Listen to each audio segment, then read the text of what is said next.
आज के इस लेक्चर में हम लोग स्टडी करेंगे क्लास 12 फिजिक्स का chapter number 1 electric charges and fields. And इस चैप्टर में आज होगा लेक्चर नंबर 6 जिसमें कि हम लोग स्टडी करेंगे electric field lines. Electric field lines क्या होती है, properties of electric lines of force, electric lines of force की क्या क्या प्रॉपर्टीज है, and electric field lines for different charged conductor. Different types के चार्ज कंडक्टर हैं, उनके लिए इलेक्ट्रिक फील्ड लाइंस कैसे बनाते हैं।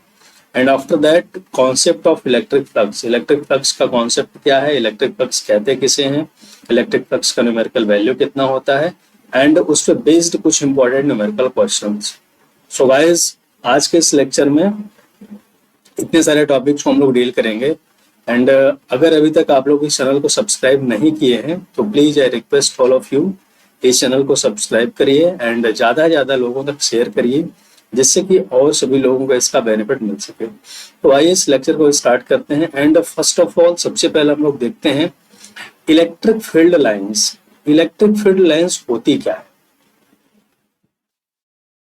देखो, इलेक्ट्रिक फील्ड लाइंस की अगर सिंपली हम बात करें तो जैसे कि हम लोग पढ़े हैं ना कि दो चार्ज हैं, अगर यहाँ पे प्लस चार्ज क्यू है एंड दूसरा माइनस क्यू चार्ज क्यू है तो इन दोनों के बीच में अट्रैक्शन होता है।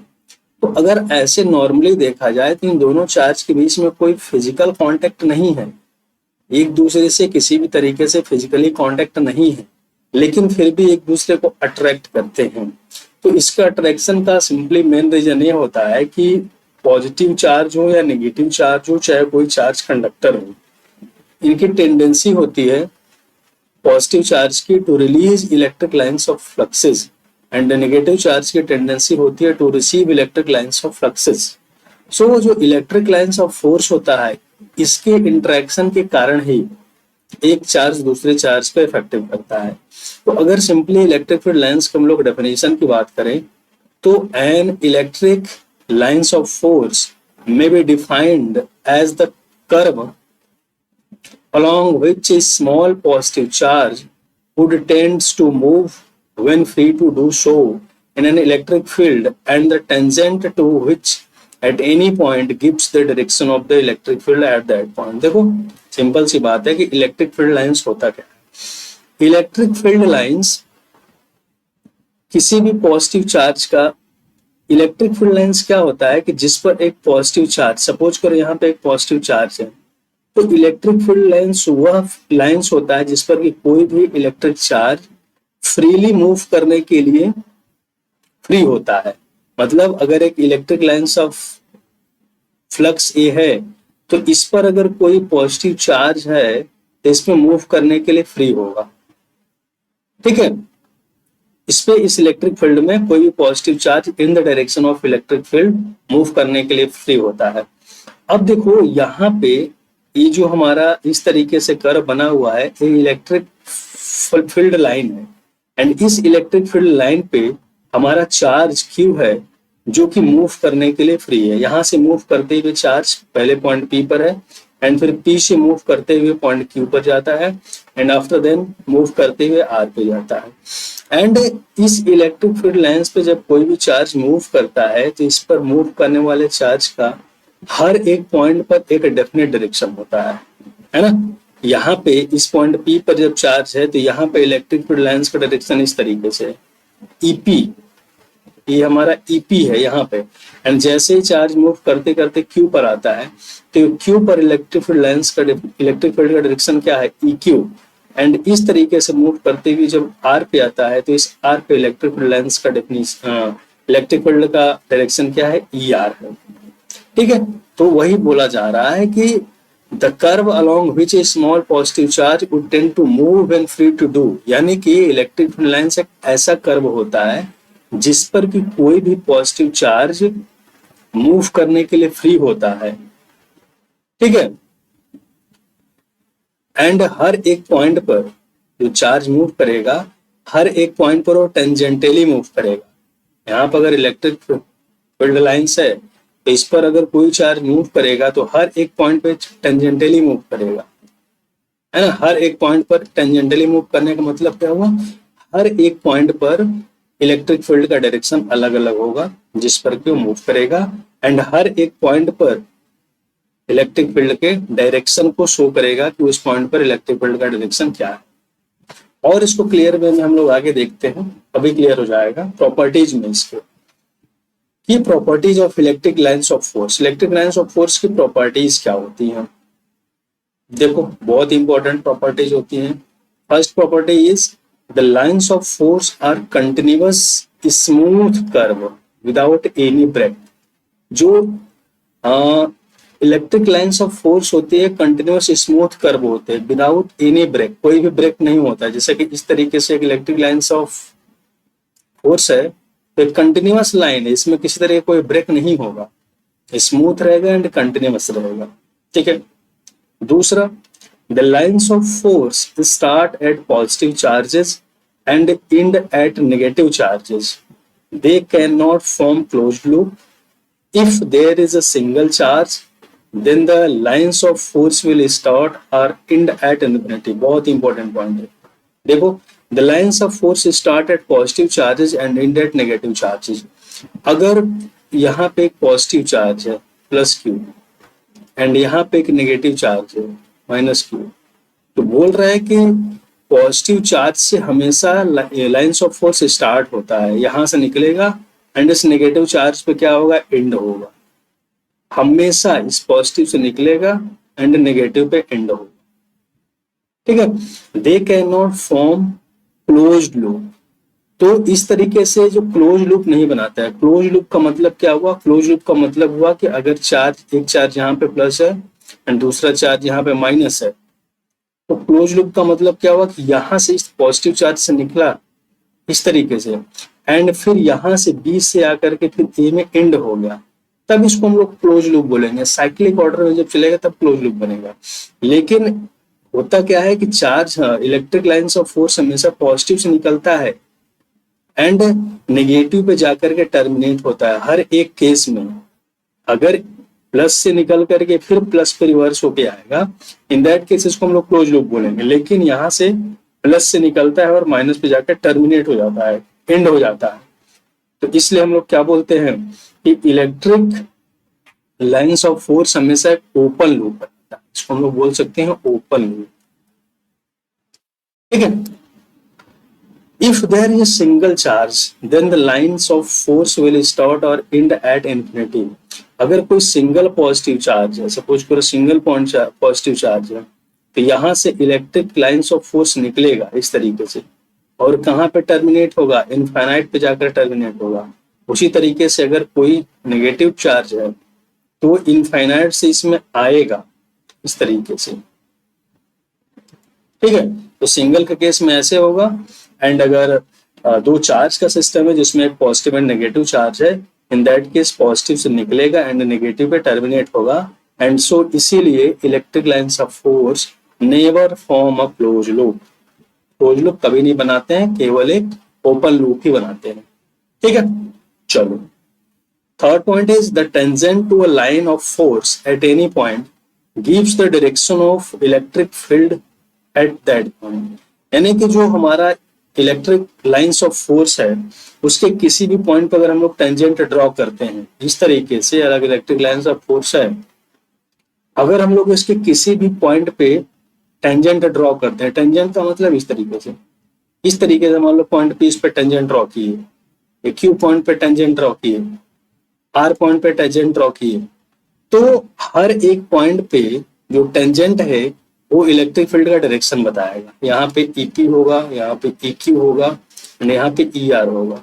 तो हर एक पॉइंट पे जो टेंजेंट ड्रॉ किया जाएगा वो इलेक्ट्रिक फील्ड की एक यूनिक डायरेक्शन को बताएगा, ओके। तो थर्ड पॉइंट यही बोल रहा है, the tangent to a line of force at any point gives the direction of electric field at that point. Number 4, no two lines of force can cross each other. दो lines of force एक दूसरे को कभी भी cross नहीं कर सकते हैं। जैसे अगर एक इलेक्ट्रिक लाइन्स ऑफ फोर्स इस तरीके से आ रहा है एंड दूसरा इलेक्ट्रिक लाइन्स ऑफ फोर्स इस तरीके से कभी भी क्रॉस नहीं कर सकता है। क्यों? क्योंकि यहाँ पे इलेक्ट्रिक लाइन्स ऑफ फोर्स का हर एक पॉइंट पर एक यूनिक टेंजेंट होता है एंड यूनिक टेंजेंट होने के कारण उसका यूनिक डायरेक्शन होता है every point at the lines of force. तो यहाँ पे देखो, अगर हम मान लेते हैं कि एक दूसरे को क्रॉस करते हैं तो अगर इस पॉइंट पे हम लोग देखें तो जो मान लो इसको फर्स्ट लाइन है, सेकंड लाइन है, तो फर्स्ट लाइन के लिए अगर इस पॉइंट पे हम लोग टेंजेंट ड्रॉ करें तो इसको हम लोग पी ले लेते हैं, एंड सेकंड लाइन पे हम लोग टेंजेंट ड्रॉ करेंगे तो यहाँ पे क्यू ले लेते हैं।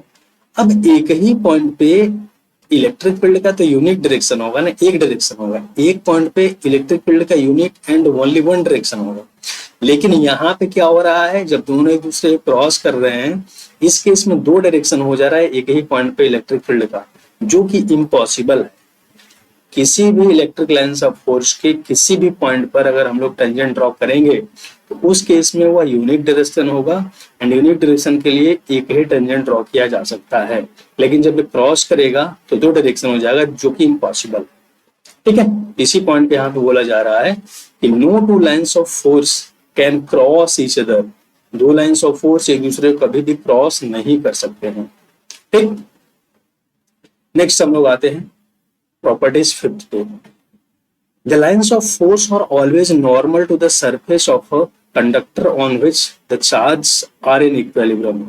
यानी कि कोई भी सरफेस है, कोई भी कंडक्टर है, तो उस पर जो इलेक्ट्रिक लाइन्स ऑफ फोर्स होगा उस सरफेस या कंडक्टर के हमेशा नॉर्मल ही होगा। नॉर्मल का मतलब क्या हुआ, सपोज करें एक पॉजिटिव चार्ज है, इसे कंडक्टर पे इस तरीके से पॉजिटिव चार्ज है, तो इससे जो इलेक्ट्रिक लाइन्स ऑफ फोर्स होगा हमेशा नॉर्मली आउटवर्ड निकलेगा। नॉर्मली आउटवर्ड का मतलब परपेंडिकुलर ही निकलेगा सरफेस से, इस तरीके से। या अगर नेगेटिव चार्ज है, उस नेगेटिव चार्ज पे परपेंडिकुलर ही नॉर्मली ही इनवर्ड होगा। ठीक है, तो फिफ्थ पॉइंट ये बोल रहा है। 6, the lines of force have a tendency to contract lengthwise, this explains attraction between unlike charges. बोल रहा है कि जो चार्जेस होते हैं उनसे जो निकलने वाला लाइन्स ऑफ फोर्स है लेंथ वाइज कॉन्ट्रैक्ट करते हैं। लेंथ वाइज कॉन्ट्रैक्ट करने का मतलब क्या हुआ कि अगर यहाँ पे एक पॉजिटिव चार्ज है प्लस क्यू, एंड यहाँ पे एक माइनस चार्ज है माइनस क्यू, लेंथ वाइज का मतलब क्या हुआ, इनके बीच का सपोज करो लेंथ है, डिस्टेंस है, तो लेंथ वाइज क्या होगा, इनमें कॉन्ट्रैक्शन होगा। इलेक्ट्रिक लाइन्स ऑफ फोर्स यहाँ से निकलेगी तो एक नेगेटिव चार्ज से कॉन्ट्रैक्ट होकर के इधर मुड़ जाएगी। यानी कि पॉजिटिव चार्ज की टेंडेंसी होती है to release the electric lines of forces, and negative charge की टेंडेंसी होती है to receive the electric lines of forces. उस पॉजिटिव चार्ज से जैसे ही फ्लक्स यहाँ से निकलेगा लाइन्स ऑफ फोर्स के फॉर्म में, तो नेगेटिव चार्ज के थ्रू अट्रैक्ट किया जाएगा, कॉन्ट्रैक्ट हो जाएंगे उसमें, एंड इस तरीके से होते होते एक दूसरे को क्या करेंगे, अट्रैक्ट कर लेते हैं। ठीक है, इस तरीके से इसमें कॉन्ट्रैक्शन होता है जिससे कि एक दूसरे की ओर अट्रैक्ट हो जाते हैं। इसीलिए हमेशा अनलाइक चार्जेस के बीच में अट्रैक्शन होता है, पॉजिटिव नेगेटिव चार्ज के बीच में इसीलिए अट्रैक्शन होता है क्योंकि electric lines of force length wise एक दूसरे से कॉन्ट्रास्ट हो रही हैं। जैसे जैसे लेंथ इनके बीच कम होता जाएगा, कॉन्ट्रास्ट होते जाएंगे एंड एक दूसरे को अट्रैक्ट कर लेंगे। ठीक, इसी बात बोला जा रहा है, this explains between attraction between unlike charges। 7th, the lines of force have a tendency to expand laterally so as to exert lateral pressure on neighboring lines of force। This explains repulsion between two similar charges।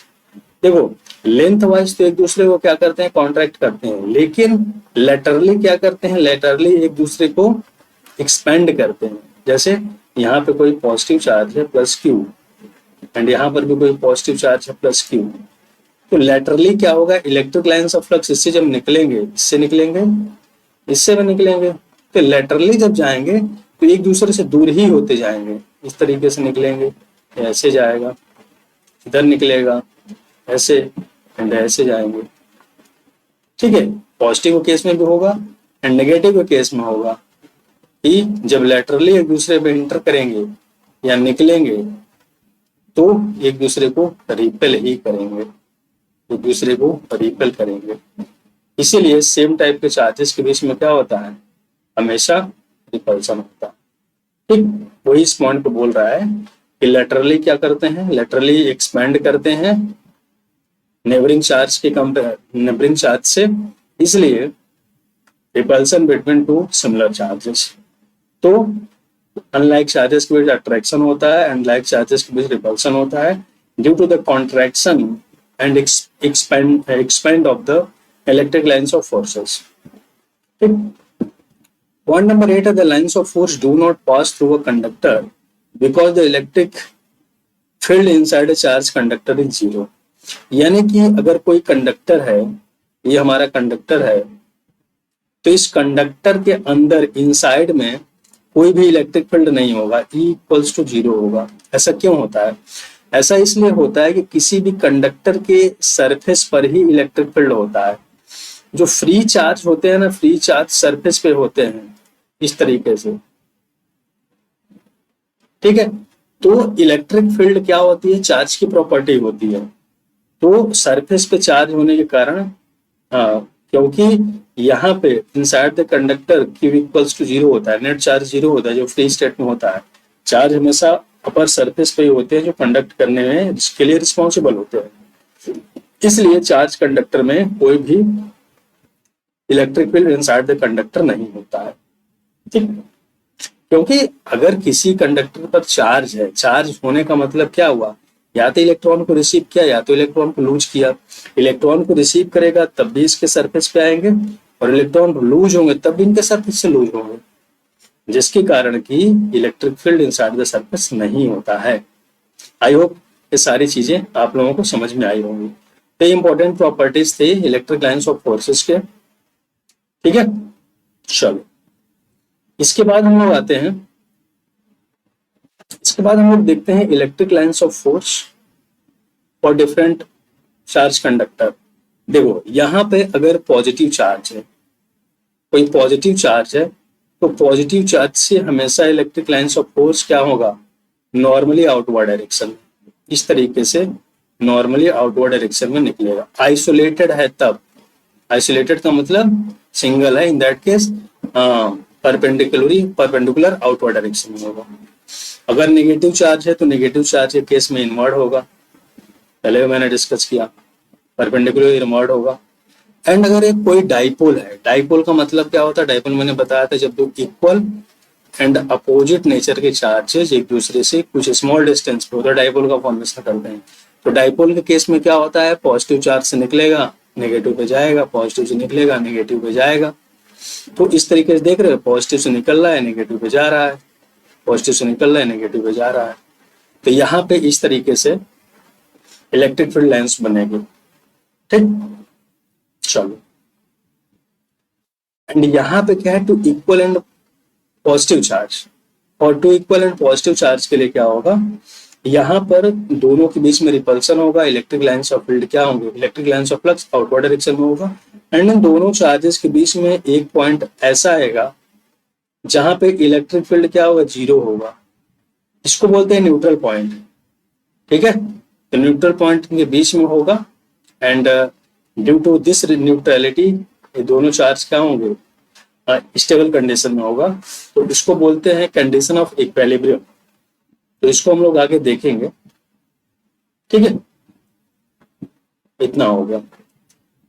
अब हम लोग next and last topic देखते हैं, electric flux का concept of electric flux. Electric flux होता क्या है basically? देखो हम लोगों ने अभी देखा कि डिफरेंट टाइप्स के चार्जेस के कारण लाइंस ऑफ फोर्स निकल रहे हैं, तो उस लाइंस ऑफ फोर्स को ही कलेक्टिव फॉर्म में हम लोग बोलते हैं इलेक्ट्रिक फ्लक्स। यानी कि जब लाइंस ऑफ फोर्स को कलेक्टिवली किसी बॉडी से निकलती है तो उसी को हम लोग कलेक्टिव फॉर्म में क्या बोलते हैं? फ्लक्स बोल सकते हैं। यानी कि इलेक्ट्रिक फ्लक्स होता क्या है? Basically collection of the electric lines of forces he electric flux कहलाता है। तो अगर इलेक्ट्रिक फ्लक्स का एग्जैक्ट डेफिनेशन दिया जाए तो कैसे देखेंगे हम लोग? Electric flux through a given area held inside an electric field is the measure of the total number of electric lines of force passing normally through that area। यानी कि सपोज करो कि यहाँ पे कोई एरिया है, इस तरीके से कोई एरिया है, एंड इलेक्ट्रिक फील्ड में रखा हुआ है एरिया, इस तरीके से इलेक्ट्रिक फील्ड में रखा हुआ है, एंड ये जो एरिया है इलेक्ट्रिक फील्ड में परपेंडिकुलर रखा हुआ है, इलेक्ट्रिक फील्ड में परपेंडिकुलर रखा हुआ है। जैसे देखो यहाँ पे एक एरिया है, and this area is kept in the electric field E perpendicular to the direction of electric field। तो इस एरिया से कितना परपेंडिकुलर नॉर्मली कितना इलेक्ट्रिक फ्लक्स पास हो रहा है, उसी को हम लोग क्या बोलते हैं? उसी को इलेक्ट्रिक फ्लक्स बोलते हैं। है ना। नंबर ऑफ, देखो number of electric lines of force passing normally through that area, जो एरिया है इलेक्ट्रिक फील्ड के परपेंडिकुलर उससे कितना लाइन्स ऑफ फोर्स पास हो रहा है वही इलेक्ट्रिक फ्लक्स होता है। ठीक है।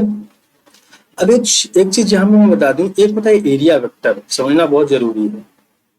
एरिया वेक्टर, एरिया वेक्टर क्या होता है, किसी भी एरिया के परपेंडिकुलर होता है। जैसे कि मैं कहूं कि यहाँ पे एक हमारा एरिया, एरिया ए है, तो इसका एरिया वेक्टर क्या होगा, हमेशा एरिया के परपेंडिकुलर होगा। ठीक है।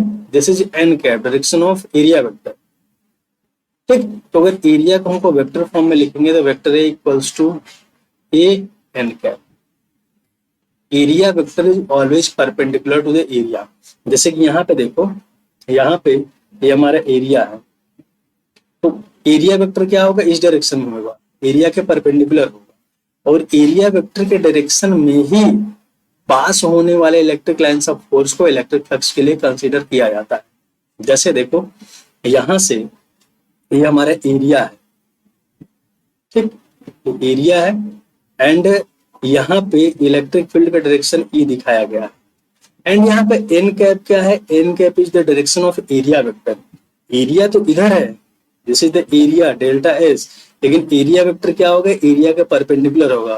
भाई अगर एरिया इस तरीके से है, सपोज करो एरिया है, तो हमें इसका एरिया वेक्टर दिखाना होगा, तो एरिया वेक्टर इस तरीके से होगा, एरिया वेक्टर इस तरीके से होगा, वेक्टर ए एन कैप, अगर ये हमारा एरिया वेक्टर हो जाएगा। तो area vector always perpendicular to the area, and जब भी फ्लक्स को हम लोग कंसीडर करते हैं, हम लोग उसी लाइन्स ऑफ फोर्स को कंसीडर करेंगे जो एरिया वेक्टर के डायरेक्शन में होगा। तो बेसिकली होता क्या है, बेसिकली अगर हम लोग इलेक्ट्रिक फ्लक्स की बात करें, न्यूमेरिकल वैल्यू की बात करें, electric flux, electric flux, electric flux होता है electric field, electric field into area vector in the direction of electric field. यहाँ पे इसको हम लोग ऐसे लिखेंगे, है ना। डेल्टा एस क्या है, delta S is the area vector, delta S क्या है, delta S is the area, and delta S vector क्या है, area vector in the direction of electric field. तो यहां से हम लोग क्या देखना है, ये डॉट प्रोडक्ट है, जो वेक्टर का डॉट प्रोडक्ट है। तो हम लोग जानते हैं कि अगर ए डॉट बी होता है, ए डॉट बी, तो इसको हम लोग क्या लिखते हैं, ए बी कॉस थीटा। तो यहां से हम लोग क्या लिखेंगे, ई डेल्टा एस कॉस थीटा, ई डेल्टा एस कॉस थीटा।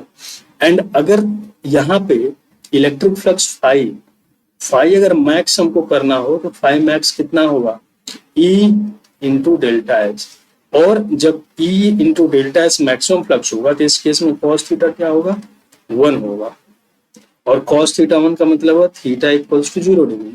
तो थीटा इक्वल्स टू 0 डिग्री है, इसका मतलब क्या हुआ कि इलेक्ट्रिक फील्ड और एरिया वेक्टर एक ही डायरेक्शन में, जो थीटा यहाँ पे एंगल होता है, electric field and area vector के बीच में एंगल होता है, इलेक्ट्रिक फील्ड एंड एरिया के बीच का नहीं होता है। इस बात को समझो, यहाँ पे जो एरिया है एंड इलेक्ट्रिक फील्ड है, ये तो परपेंडिकुलर है, इनके बीच में एंगल 90 डिग्री है, लेकिन एरिया वेक्टर और इलेक्ट्रिक फील्ड के बीच का एंगल कितना है, 0 डिग्री है। ठीक है। तो जब भी कोई एरिया इलेक्ट्रिक फील्ड के परपेंडिकुलर होगा, उस केस में इलेक्ट्रिक फ्लक्स मैक्सिमम होगा और एंगल का वैल्यू 90 डिग्री होगा। बट अगर एरिया वेक्टर से हम लोग एंगल निकालेंगे तो in the direction of electric field होने के कारण थीटा इक्वल्स टू 0 डिग्री होगा। आई होप इतनी सारी चीजें क्लियर होगी। अब देखो, अगर इलेक्ट्रिक फील्ड, अगर हमारा एरिया वेक्टर इलेक्ट्रिक फील्ड के परपेंडिकुलर नहीं है, अगर इलेक्ट्रिक फील्ड इस डायरेक्शन में है, इस केस में क्या करेंगे, तो हम लोग एरिया वेक्टर तो हमारा कैसे होगा, एरिया वेक्टर तो हमारा हमेशा ऐसे होगा, परपेंडिकुलर टू द एरिया। इस केस में हम लोग क्या करेंगे, इलेक्ट्रिक फ्लक्स फाई ई निकालने के लिए क्या लिखेंगे, component of E in the direction of area vector, component of E in the direction of, in the direction of delta S into delta S, या इसको हम लोग ऐसे लिख सकते हैं फाई ई क्या हो जाएगा, इस इलेक्ट्रिक फील्ड का एरिया वेक्टर के डायरेक्शन में कंपोनेंट क्या होगा, ई कॉस थीटा होगा, इधर ई साइन थीटा होगा। तो हमको क्या लेना होता है, यहां से हम लोग लेंगे E cos theta into delta S. तो यहां से हमारा हो जाता है E delta S cos theta phi, ठीक है, phi equals to E into delta S cos theta. I hope इतनी सारी चीजें क्लियर हुई होंगी कि electric flux phi E equals to E vector E into delta S vector form में, and that is equal to E delta S cos theta. Theta के अलग अलग वैल्यू के लिए इलेक्ट्रिक फील्ड का वैल्यू अलग अलग होगा। ठीक है, अगर इतनी सारी चीजें क्लियर हैं तो इस पे बेस्ड हम लोग एक दो न्यूमेरिकल क्वेश्चन कर लेते हैं। देखो क्वेश्चन नंबर 1 क्या बोल रहा है, the electric field is given by, electric field E दिया हुआ है हमको 8i cap plus 4j cap plus 3k cap newton per coulomb. Calculate the electric flux through a surface of area 100 metre square lying in X Y plane. Area क्या है, देखो इस तरीके से एक्स वाई जेड, एरिया क्या है x Y plane में रखा हुआ है, एरिया एक्स वाई प्लेन में रखा हुआ है तो उसका एरिया वेक्टर क्या होगा, जेड डायरेक्शन में होगा। तो जेड डायरेक्शन में जब हम लोग इसका एरिया वेक्टर डेल्टा एस लेंगे तो इसका वैल्यू क्या होगा, देखो एक्स के डायरेक्शन में यूनिट वेक्टर आई कैप, वाई के डायरेक्शन में जे कैप एंड जेड के डायरेक्शन में के कैप होता है। तो एक्स वाई प्लेन में रखा हुआ है यानी कि इस तरीके से एक्स वाई प्लेन में इस तरीके से रखा हुआ तो एरिया वेक्टर का डायरेक्शन जेड डायरेक्शन में होगा। तो यहाँ से डेल्टा एस क्या हो जाएगा 100 के कैप मीटर स्क्वायर। तो यहाँ से हम लोग अगर फाई निकालें, phi E equals to E into delta S क्या हो जाएगा, ई का value 8i cap plus 4j cap plus 3k cap and into इसका डॉट प्रोडक्ट है 100 k कैप। तो डॉट प्रोडक्ट में हम किसको लेते हैं, आई का आई के साथ, जे का जे के साथ, के का के साथ। तो आई वाला कंपोनेंट इसमें है, इसमें नहीं है, जे वाला इसमें नहीं है, के वाला इसमें भी है, इसमें भी है। तो फाइव ई क्या हो जाएगा 3 इंटू 100 के डॉट के डॉट के 1 हो जाएगा, यहाँ से हो जाएगा 300 न्यूटन मीटर स्क्वायर पर कूलॉम। अच्छा इलेक्ट्रिक फ्लक्स का यूनिट देखो कैसे निकालेंगे, फाइव ई इक्वल्स टू क्या हुआ ई इंटू डेल्टा एस। ई क्या है इलेक्ट्रिक फील्ड इंटेंसिटी, ई का क्या होगा न्यूटन पर कूलॉम, है ना, एंड एरिया का क्या होगा, एरिया का हो जाएगा मीटर स्क्वायर। यही इसका यूनिट हो जाता है न्यूटन मीटर स्क्वायर पर कूलॉम, तो इसका यूनिट आया होगा। ओके चलो लास्ट क्वेश्चन करते हैं, question number 2। Electric field in a certain region of space is, कितना दिया हुआ है, electric field E equals to 5i cap plus 4j cap minus 4k cap into 10⁵ newton per coulomb. Calculate the electric flux due to the field over an area, यानी कि area कितना दे दिया है 2i cap minus j cap into 10⁻² metre square. Same वैसे ही करेंगे, five equals to क्या हो जाएगा ई इंटू डेल्टा एस या ई डॉट डेल्टा एस क्या होगा 5i cap plus 4j cap minus 4k cap, dot product है 2i cap minus j cap और 10⁵ इंटू 10⁻² कर लेते हैं, 10⁵ इंटू 10⁻²। अब यहाँ से 5 का 2 के साथ करेंगे तो 5 इंटू 2 i डॉट आई, जे का कर लेंगे इसमें plus 4 into 1 J dot J. अब देखो यहाँ पे माइनस यहाँ पे प्लस है तो ये माइनस जाएगा, के का कोई टर्म नहीं है तो यहाँ पे 0 हो जाएगा, या नहीं लिखेंगे तब भी चलेगा, और ये हो जाएगा 10⁻3। यहाँ पे कितना हो जाएगा 5 टू 10 और आई डॉट आई 1 हो जाएगा माइनस, और में 1 करेगा हम 4, इसका 1 हो जाएगा इंटू 10⁻3। यहाँ से क्या मिल जाएगा, यहाँ से 10⁻4 equals to 6 into 10⁻3 newton metre square पर कूलॉम। ठीक है। तो इस तरीके से अगर हमको वेक्टर फॉर्म में दिया रहेगा तो वेक्टर फॉर्म में ऐसा निकालेंगे, या simply electric field and area का न्यूमेरिकल वैल्यू भी ओनली दे सकता है। इन दैट केस हम लोग केवल उनका इस तरीके से भी कर सकते हैं, जैसे कि phi equals to E delta S cos theta. अगर दोनों के बीच का एंगल दे दिया, इलेक्ट्रिक फील्ड दे दिया एंड एरिया वेक्टर दे दिया, तो उस केस में इसको अप्लाई करके हम लोग न्यूमेरिकल क्वेश्चन करेंगे। तो आई होप ये सारी चीजें आप लोगों को क्लियर है। फिर भी अगर कोई डाउट हो तो आप कमेंट सेक्शन में कमेंट करके पूछ सकते हैं। फिर मिलेंगे एक नए वीडियो में एक नए टॉपिक के साथ। एंड अभी तक आप लोग इस चैनल को सब्सक्राइब नहीं किए हैं तो please do subscribe and share to others so that और सभी लोगों को इसका बेनिफिट मिल सके। तो फिर मिलते हैं नेक्स्ट वीडियो में, तब तक के लिए ओके बाय।